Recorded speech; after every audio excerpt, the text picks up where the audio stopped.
para também outros assuntos, além de lhe dar bom dia, queria perguntar os números atualizados, porque lá atrás a gente tinha 25 mortos, incluindo um policial que deixou a mãe com AVC acamada, deixou a esposa e o enteado, policial de 40 e poucos anos atingido por um tiro na cabeça, que ricocheteou no asfalto e o atingiu quando ele tirava uma barricada num dos acessos a Jacarezinho.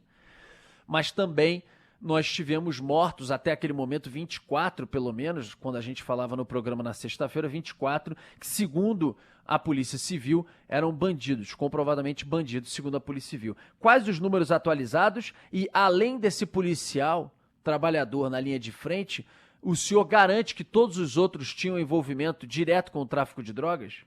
Bom dia. Bom dia, Schneider. Bom dia, ouvintes. É muito simples explicar o aumento do número de neutralizados durante a operação. E quando a gente chegou para dar o socorro e levá-los, aqueles ainda com vida, para os hospitais, muitos chegam com vida e não resistem aos ferimentos. E, posteriormente, aquilo que não era ainda um homicídio, um auto de resistência. Opa, ele ia falar um auto de resistência. Vamos tentar restabelecer a linha, pelo amor de Deus, senão aí não dá pra gente conversar com o secretário de Polícia Civil. Auto de resistência é uma tipificação, por exemplo, de um crime que é contabilizado pelo ISP, Instituto de Segurança Pública, que é quando você classifica como uma morte decorrência à resistência do bandido. O bandido, ele resistiu, ele atirou, ele revidou, ele atirou, ele partiu para cima dos policiais e o policial revidou e neutralizou, matou, reagindo a uma agressão. Isso é o que se intitula de auto de resistência. O secretário Alan Turnovski estava começando a explicar que o alto número de mortes teria a ver com isso, com a resistência dos bandidos, e que muitos não ficaram no local, porque foi uma acusação contra a Polícia Civil, que ele está se defendendo no ar, de que muitos não ficaram para aguardar perícia. O que está dizendo o secretário eles estavam ainda vivos quando atingidos, foram resgatados e levados para o hospital, e quando lá chegaram, ou já no hospital, acabaram morrendo no caminho ou dentro do hospital e por isso não foram mantidos no lugar para perícia. Eu estou repetindo os argumentos que estavam sendo dados pelo secretário de Polícia Civil, delegado Alan Turnovski, até para que a gente tentasse restabelecer a linha. Conseguimos ainda Enquanto ou não? A Agatha ainda está tentando restabelecer o contato, Rodolfo, você falava sobre balanço atualizado. A Polícia Civil chegou a falar em 29 mortos no fim de semana, mas depois retificou.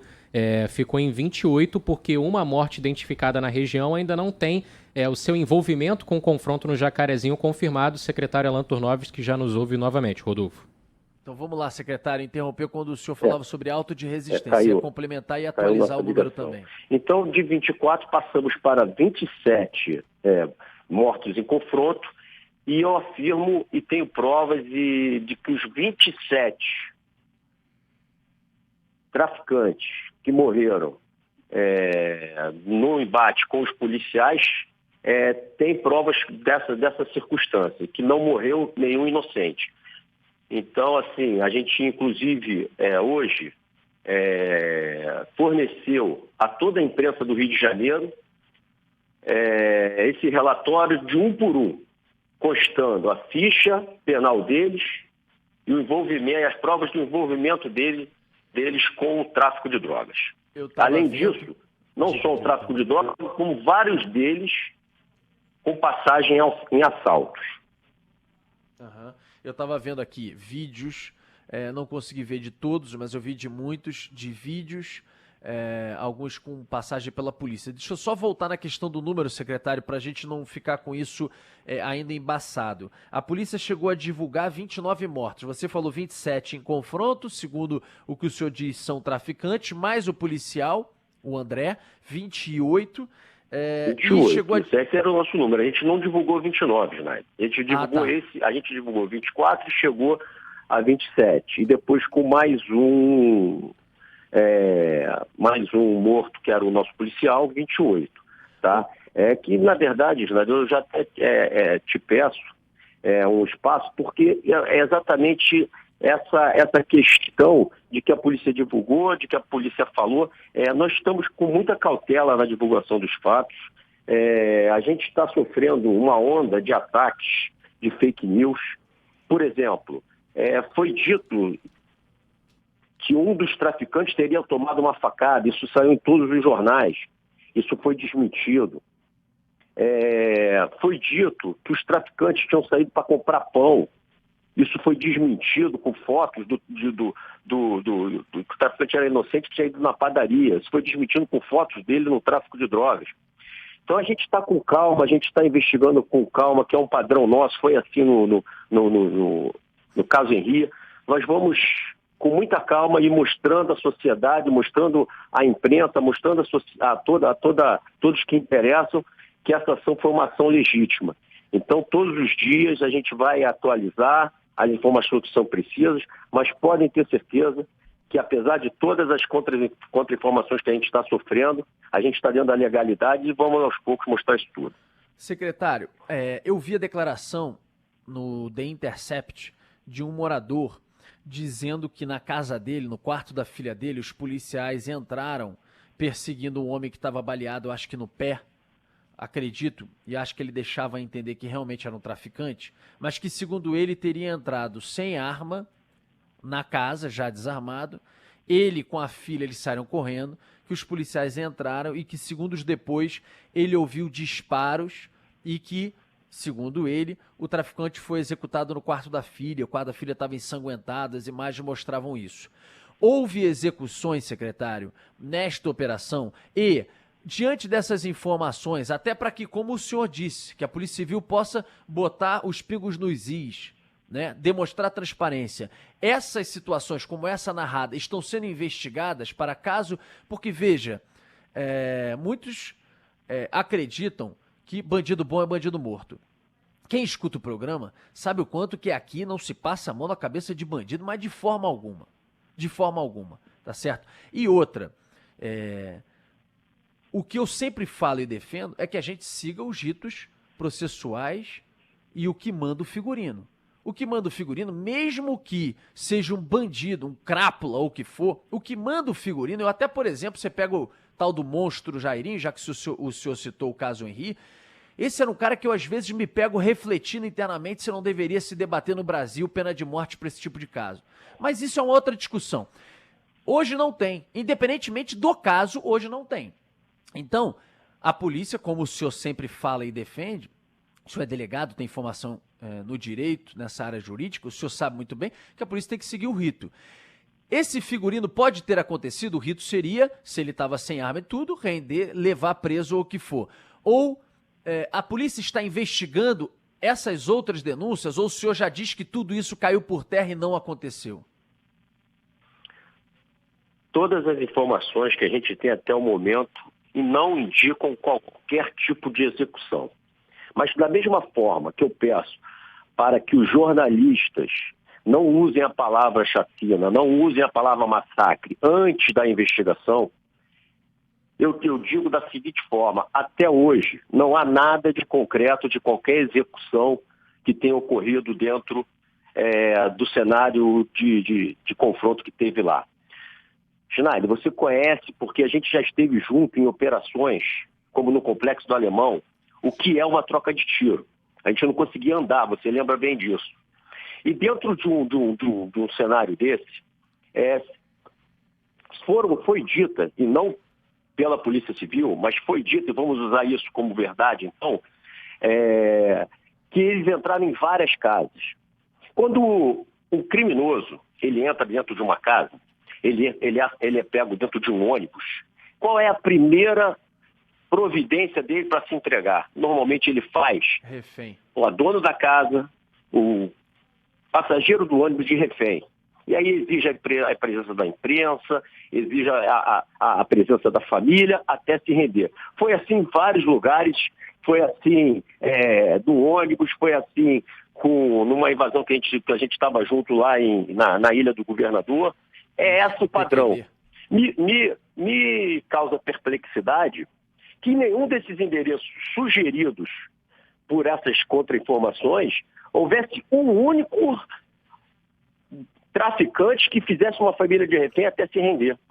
Quando você está no ambiente confinado e você, com fuzil, com arma, você se coloca dentro de um quarto escondido, quem tem que abrir a porta é o policial. Então vamos imaginar a tensão de abrir uma porta, de entrar num ambiente confinado com alguém armado. Aí tivemos lá, eu vi nas reportagens, eu não estive no local, mas troca de tiro nas paredes.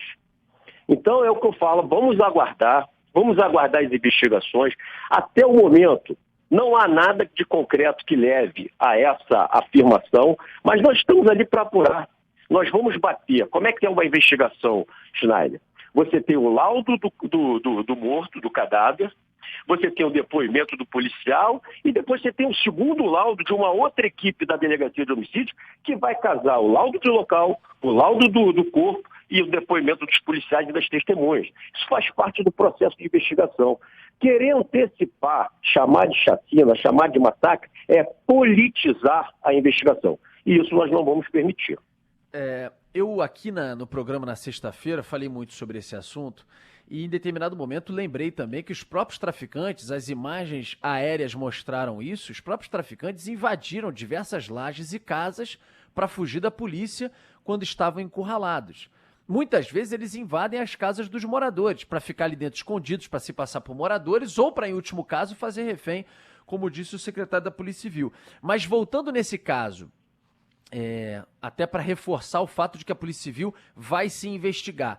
Diz esse morador que ele estaria desarmado, ou seja, não armado para conseguir fazer um refém ou não armado para reagir. Que ele estaria sem estar armado, ou seja, desarmado, e por isso depois teria havido também uma execução da Polícia Civil, o sangue no quarto. Isso está sendo apurado.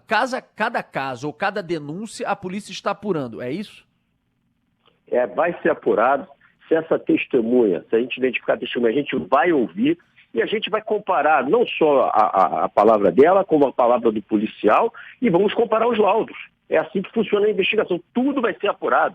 Nós não vamos descartar qualquer tipo de apuração. O que a gente está pedindo é apenas para não se antecipar um julgamento. Apenas isso. Mas transparência a gente teve desde o primeiro momento, Schneider. O Ministério Público contratou um profissional que comprou todos os laudos, desde o primeiro momento. A gente está aberto. Não quer dizer que a gente vai o tempo todo liberar as informações, às vezes demora, porque a gente quer fazer as coisas com calma. Nós apuramos todos os mortos, levantamos seu nome, identificamos e fomos buscar provas se eles eram ou não traficantes. E nós mostramos que eles eram traficantes. Aí passa por uma segunda etapa. Primeiro eles eram inocentes. Aí agora que a gente prova que eles são traficantes, passa para a segunda. São traficantes, mas queriam se entregar. Então agora a gente vai novamente, primeiro era inocente, mas pelo menos agora já consideram traficante. Ok. Agora já que eram traficantes, tinham ido na padaria comprar pão e foram assassinados, agora já foram assassinados porque tentaram se render e não conseguiram. Tudo isso vai ser provado ou não durante o processo de investigação. Vamos ter calma, que a gente está dentro da legalidade, como você falou, a gente é o Estado de Direito e a gente tem a obrigação de dar transparência para a sociedade, para a imprensa, para todos de que a ação foi legal. E isso a gente está fazendo o tempo todo, já no início, com o próprio Ministério Público acompanhando. E digo mais, eu entendo que essa operação ela é muito maior do que uma simples operação, Schneider. A gente está tratando aqui de uma luta do Estado contra uma facção criminosa. Eu te explico por quê.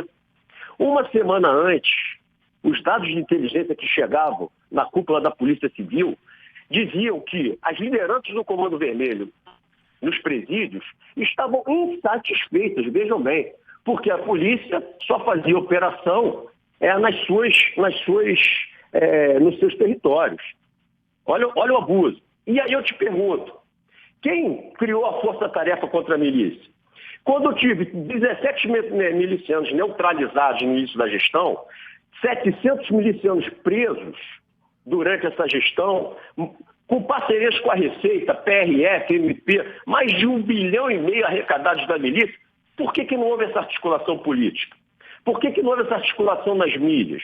A gente não está combatendo uma simples operação.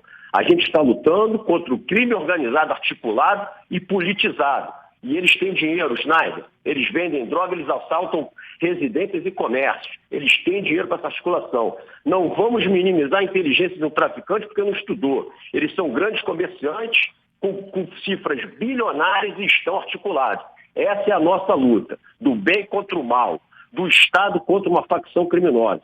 Isso a população tem que ser informada. Se não querem dar as fotos dos traficantes armados, dos vídeos deles armados, ok. Politizaram a investigação? Não tem problema. Mas deixe claro para a população dessa nossa luta. A Polícia Civil não está sozinha. A gente está recebendo apoio do governador Cláudio Castro, apoio no sentido de transparência, de ir até o fim e de não recuar para o crime organizado. E da sociedade a gente está recebendo apoio dos amigos, na rua, nós fomos no enterro do policial sendo aplaudidos na rua. Então é isso que importa para a gente. Buscar sempre a legalidade, a transparência, mas nunca recuar no combate ao crime organizado. Não adianta mandar recado, não tem acordo. A gente vai até o final. E se estão causando esse tumulto todo para que a gente não volte nos seus territórios, nós trabalhamos com inteligência, investigação e ação, Snaide. Por exemplo, o que é um dado de inteligência? É bom que o seu ouvinte conheça. A gente sabe que lá tem armas, a gente sabe lá que aliciam menores. Aliás, só aliciam filho dos outros. Filhos das lideranças não são traficantes, diga-se de passagem. E aí a gente sabe onde estão as armas, sabe onde estão os traficantes. A gente tem uma investigação. Essa investigação vai mostrar exatamente como eles fazem, como eles correm, onde estão as barricadas. E aí a gente tem ação. Eu não posso deixar de agir. Eu não posso deixar de ir prendê-los. Eles não podem ficar 14 anos, como tem liderança do tráfico, 14 anos nas comunidades, ser de exemplos para os menores. Menores brincando de patrulha com armas dentro das comunidades, porque os exemplos deles são os traficantes, claro, são bem-sucedidos, estão há 14 anos lá dentro, têm os melhores carros, têm dinheiro, a família se veste bem, viaja. Então a gente tem que trabalhar o crime organizado, né, com duas frentes. Lavagem de dinheiro. Estamos investindo quase 1 milhão no nosso laboratório de lavagem de dinheiro, no pacto que o governador está fazendo agora, e graças a Deus, com a venda da cidade, a gente vai ter dinheiro. E, por outro lado, eu preciso fazer as operações, eu preciso tirar esses traficantes de lá. Para isso, o meu compromisso, só vou entrar quando eu tiver informação trabalhada numa investigação. Mas eu não posso deixar de entrar. Não adianta me pressionarem nas mídias sociais, que para não ter operação. Você conhece, a gente tem que escolher, Schneider, qual o tipo de ação. Pergunta para o interior, pergunta para a Baixada, pergunta para Niterói se eles estão satisfeitos com a política de segurança que foi adotada de avisar a operação com antecedência na época das ocupações. Saíram todos e foram lá para o interior. É isso que querem? Que a gente avise? Que a gente não tenha sigilo? Que a gente não abre e eles tenham tempo de fugir? A gente tem que saber. A gente tem experiência para saber o que deu certo e o que deu errado. E o que deu errado, avisar as operações, a gente não pode repetir esse erro. Deixa eu pegar, já que foram vários pontos, só pegar algumas coisas para fazer uma pergunta e depois passar a bola para a Agatha e para o Pinho.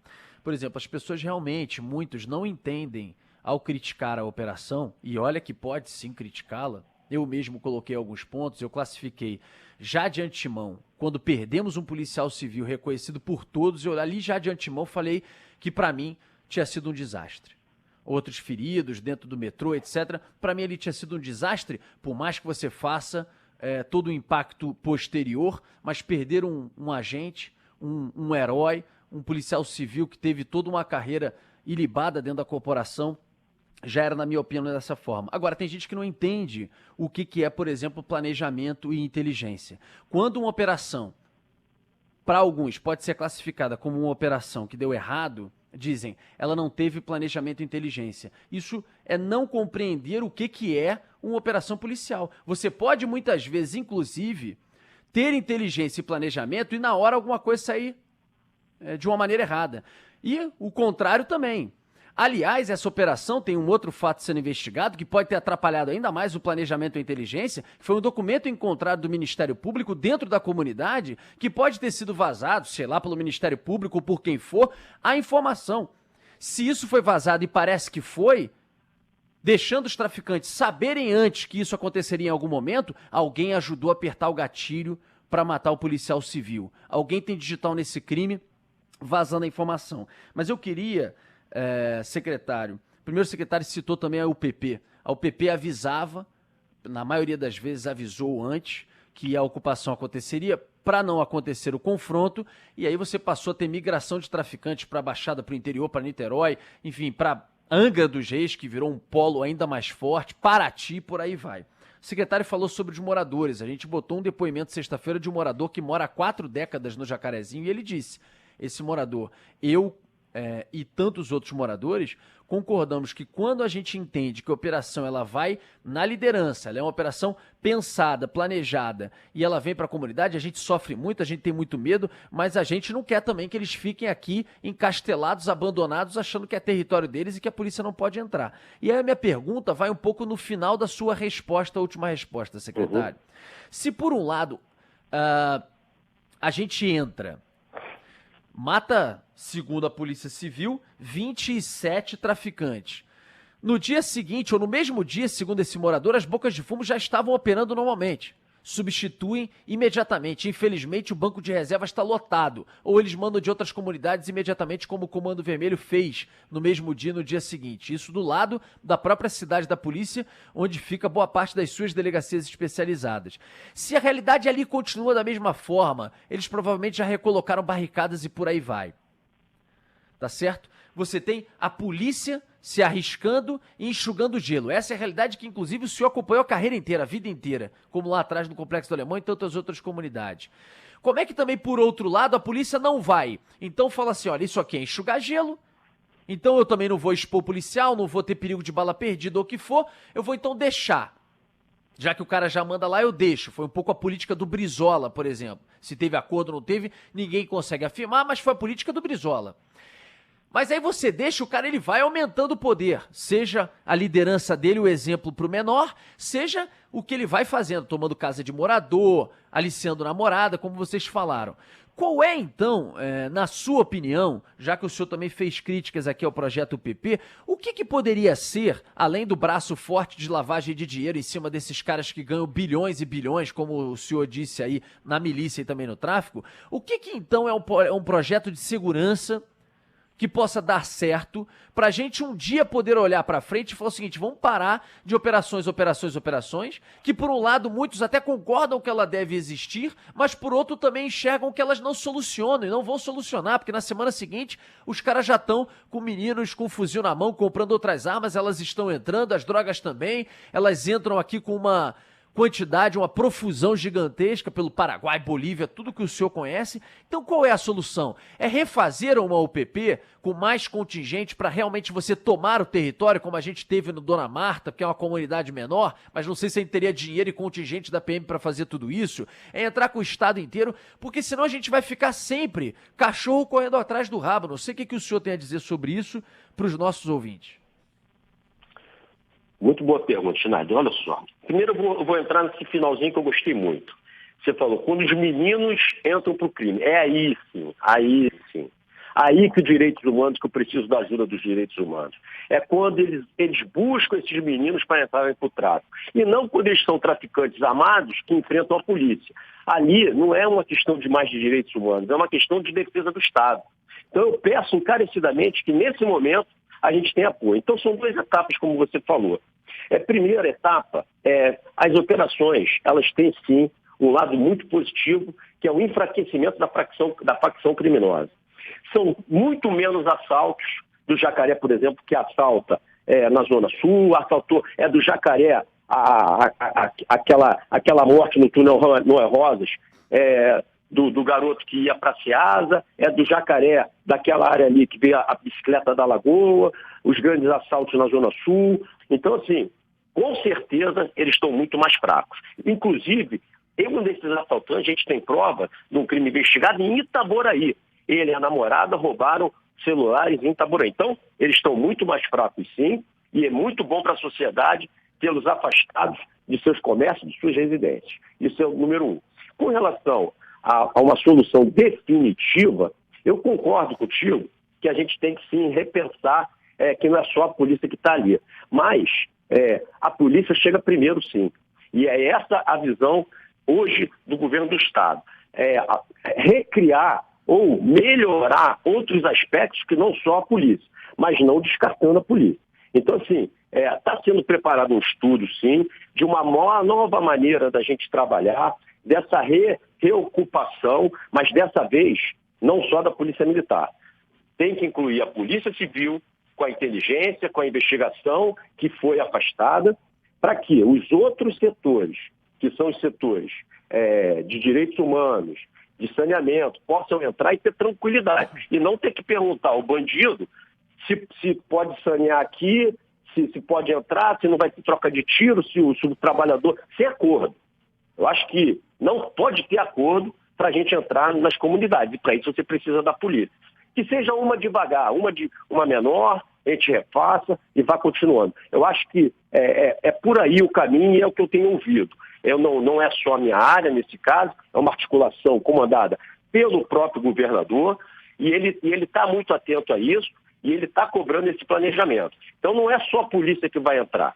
A gente tem governo, a gente tem novas necessidades de entrar com outros setores e outros segmentos e a gente vai entrar. Agora, não pode confundir as coisas. Não é porque vão entrar outros segmentos que a polícia não vai estar lá. Ela tem que estar lá e ela tem que estar lá ostensivamente com a Polícia Militar e na investigação com a Polícia Civil. Por quê? Eu vou dar um exemplo. Nas UPPs, você coloca um policial militar lá, ele está fazendo policiamento. Só que ele não tem investigação, quem tem é a Polícia Civil. Se hoje eu tenho uma relação com a Polícia Militar que é 100% alinhada. Então hoje a gente troca informações o tempo todo, não tem ninguém para botar a gente para brigar. Então a gente trabalha em conjunto. Então a Polícia Militar está lá, eu aviso, olha, tem um foco aqui, você tem informação desse aqui, que falaram que é assaltado, você sabe onde ele se esconde, onde eles correm, a gente trabalha a inteligência o tempo todo articulado. Isso não pode parar, porque durante o processo de ocupação, se a gente não tiver informação, se a gente não tiver tecnologia, a gente acaba não sabendo quem está ali do nosso lado. Porque muitos deles, quando entram para o crime, não tem passagem. Então a gente não sabe que são traficantes. E aí, para mim, foi o grande erro. Quando se tira a polícia dessas áreas e se coloca somente os outros serviços. Sabe por quê? Porque a população, para confiar na polícia, ela não pode ver traficante na área. Esses traficantes, eles fazem a ditadura daquela área. Como você espera uma polícia de proximidade com a presença de traficantes? Me explica. Como ele vai agradar um policial, ou vai falar com o policial, ou vai falar com a gente do Estado, se o traficante está vigiando ele o tempo todo? Vê a delegacia da 11ª na Rocinha. Não tem registro. No Alemão também, até desativaram do Alemão. Então, Schneider, é uma conjuntura entre polícia sempre e entrando os novos setores. Está sendo elaborado isso, não é a minha área somente, isso é uma estratégia de governo. E em breve eu tenho certeza que a gente vai ter ambas as ações de polícia e as ações para a comunidade. Agatha, Pinho, por favor. Secretário, o meu questionamento é em relação ao que o relatório do MP que o Rodolfo falava agora há pouco. Ele foi apreendido em uma das casas que vocês entraram, só que depois o próprio Ministério Público veio dizer que o que aconteceu foi quebra de sigilo feito pela Justiça e que, por isso, esse relatório estaria disponível para qualquer cidadão que precisasse acessar pelo site do Tribunal de Justiça. Primeiro, eu queria saber, a Polícia Civil já sabia que esse sigilo tinha sido quebrado? E vocês acham que isso de alguma forma interferiu na maneira que os traficantes receberam os policiais, já que em algum momento eles já sabiam muito do que tinha sido investigado pela polícia? Agatha, o Ministério Público é um parceiro da polícia. Nunca antes as instituições estiveram tão alinhadas. E alinhadas no sentido de cada um cumprir a sua função.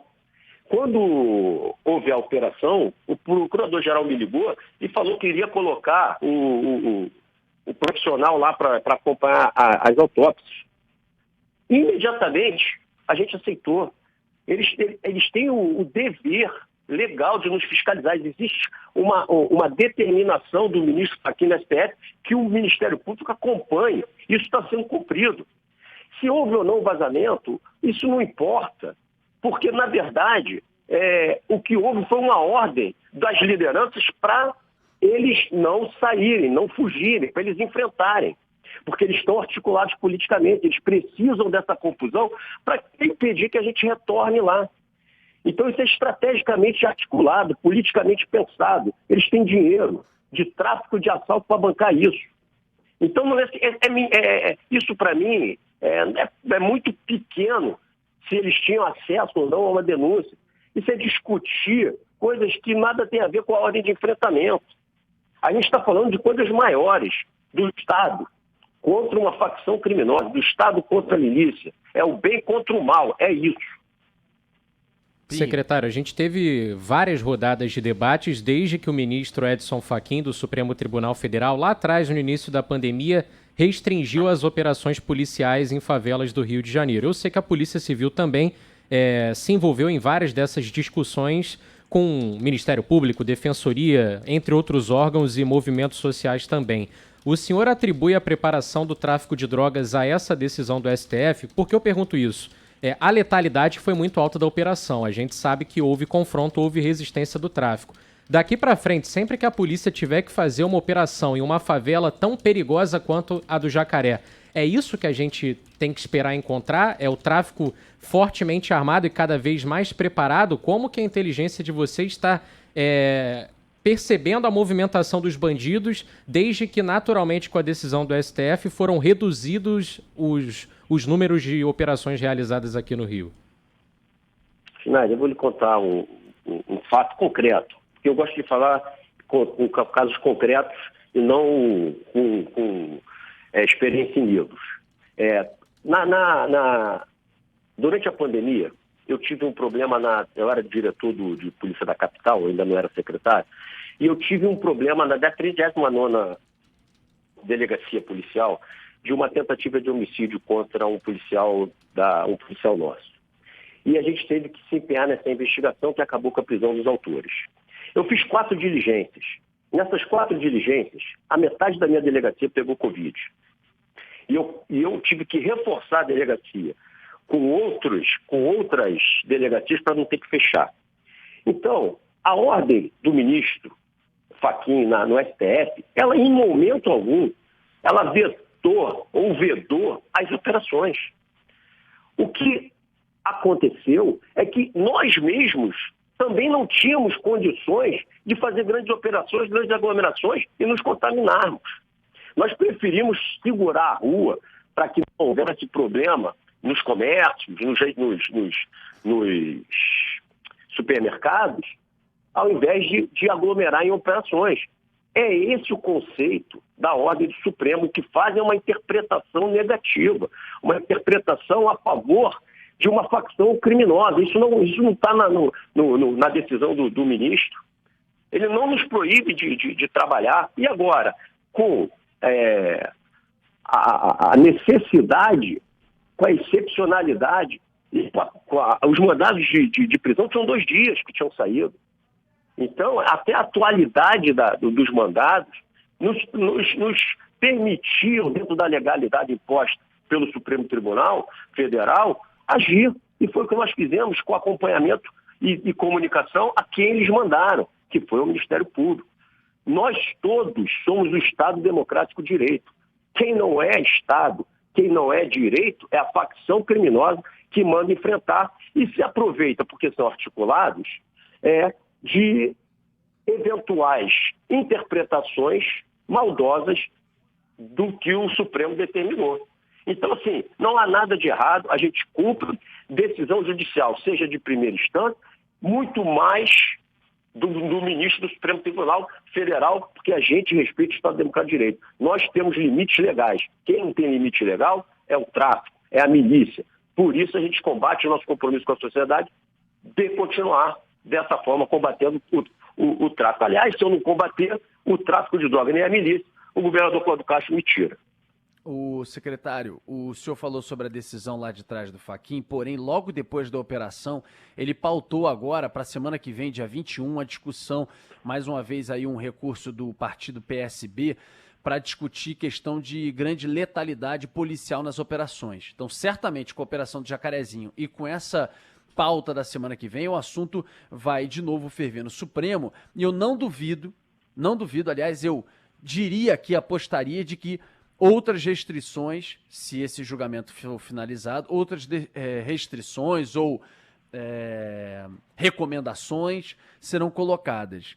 Eu já me posicionei contrário a isso. Acho que o Supremo, aliás, deveria discutir muito mais a Constituição e aspecto desse sentido, mas tudo bem, você pode até dizer que direito de ir e vir, tem um monte de coisa na Constituição, mas o Supremo, como por exemplo Edson Fachin, que nem do Rio de Janeiro não entende nada do Rio, nunca foi uma favela, não conhece as peculiaridades, mas mesmo assim, essa é uma prerrogativa do Executivo, essa é uma prerrogativa da polícia, essa é uma prerrogativa do governo, goste dele ou não, não é uma prerrogativa do Judiciário.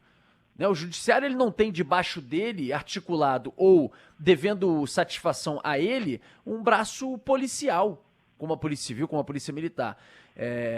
Eu não duvido que venha na semana que vem. O senhor concorda com eventuais restrições ou o que vier por parte do Supremo para regulamentar ou criar qualquer tipo de recomendação ou restrição à Polícia do Rio de Janeiro? Schneider, eu diria o seguinte, que o crime no Rio de Janeiro ele está politizado. Aqui, eu estava outro dia em Recife, fui assistir uma emissora de televisão e lá eu me espantei quando chamaram o criminoso de criminoso. E não de suspeito, não de menino, não do garoto. Eu falei, não é no Brasil todo não? Então, no Rio de Janeiro, o crime está politizado. E o que a gente entende é que os dois lados devem ser ouvidos antes de uma decisão. Como talvez as polícias, por trabalharem, não serem entes políticos, não têm tido a oportunidade de falar diretamente e não numa audiência aberta com 70 pessoas articuladas falando contra, explicar o que é o Rio de Janeiro, eu acho importante ouvir as polícias, ouvir os profissionais, ouvir os seus secretários e ouvir também o outro lado, os partidos, que apesar de terem perdido as eleições, como você disse, procuram governar no lugar do governador eleito. Mas isso é uma questão política que não cabe às polícias falarem. As polícias, elas são armadas pelo Estado. Elas não podem ficar discutindo politicamente. Elas com armas, elas estão a favor do Estado. E se o ministro está lá, alguém colocou lá, e ele é o ministro. Então é a eles que a gente vai respeitar. E ponto final. Para isso, as polícias do Brasil inteiro são treinadas, disciplinadas e dentro do Estado Democrático de Direito tem interdição de armas para cumprir as determinações do governador, para cumprir as determinações do ministro e qualquer autoridade superior. Que isso fique muito claro. Nós vamos cumprir qualquer decisão do ministro, qualquer ordem do governador. A gente só pede para ser ouvido.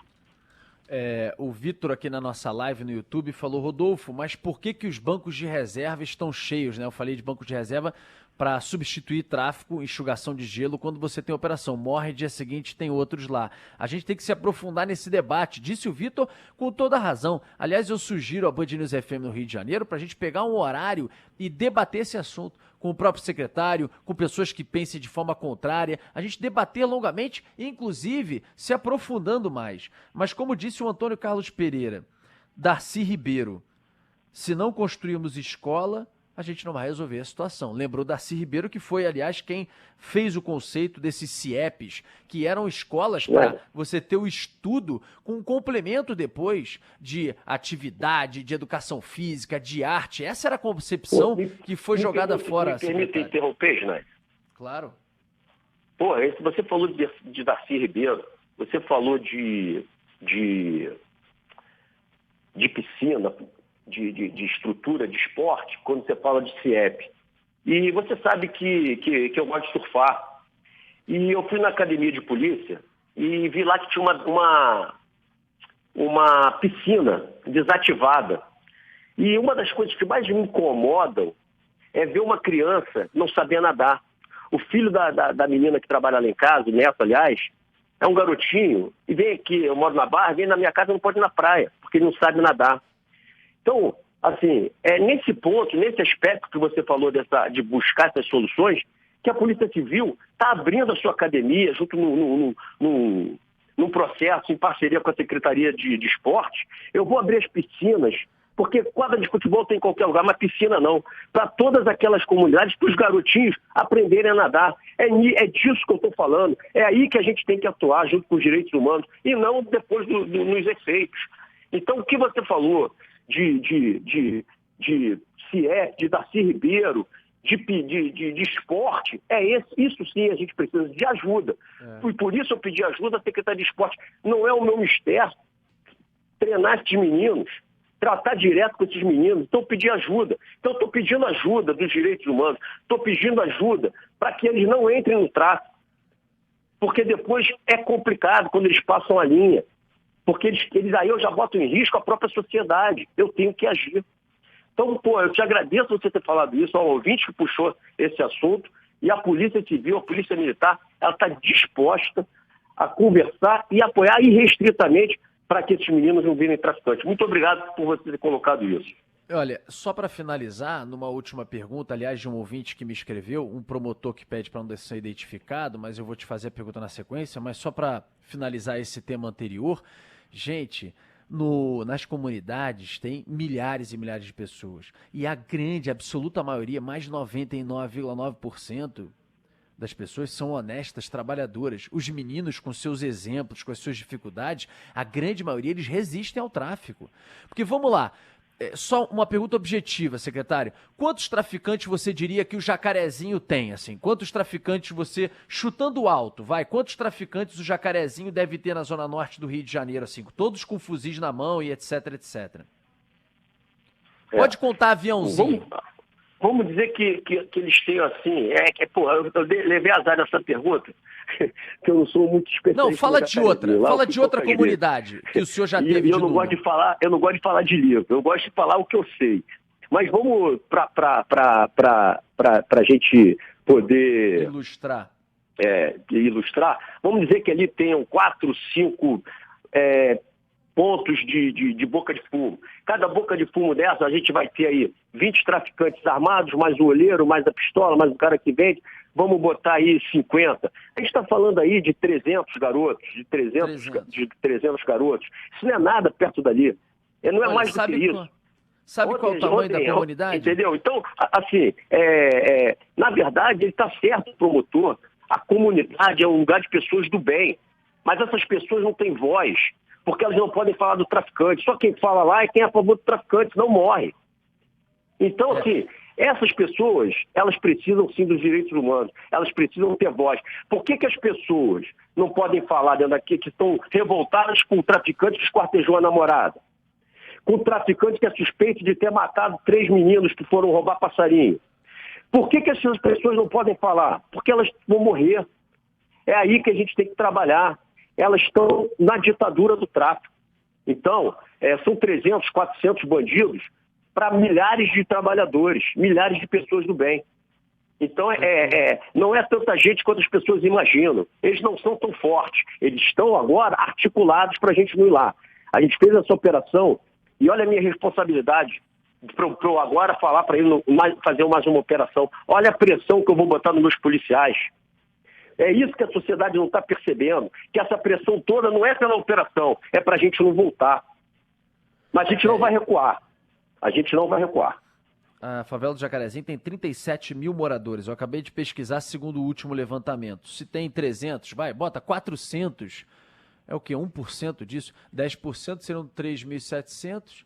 1%, 370. É mais ou menos isso. Ou seja, isso, 99% o promotor foi na veia. Só para te perguntar o que ele também pergunta, só para finalizar, algum representante, alguma ONG, alguém de direitos humanos foi ao enterro do policial que faleceu? Ele pergunta isso aqui. Não que tenha se apresentado a mim. Só quem se apresentou a mim, para ser justo, foi a Secretaria de Direitos Humanos e a mulher do policial e o filho do policial, eles estão tendo tratamento. Eles pediram tratamento psiquiatra à Polícia Civil e a nossa policlínica está proporcionando esse tipo de tratamento para eles. Então, assim, é o Estado cuidando do Estado. Tá? Agora, com relação à presença de ONGs, eu, infelizmente, não fui procurado por nenhuma delas, mas, com certeza, aí a gente cuida do nosso policial. Secretário de Polícia Civil, delegado Alan Turnovski, obrigado pela entrevista aqui na Band News FM. Até uma próxima oportunidade. Muito obrigado pela oportunidade de explicar essa luta maior entre o Estado e o mal. A gente vai ganhar. Muito obrigado. Um abraço para você. Bom,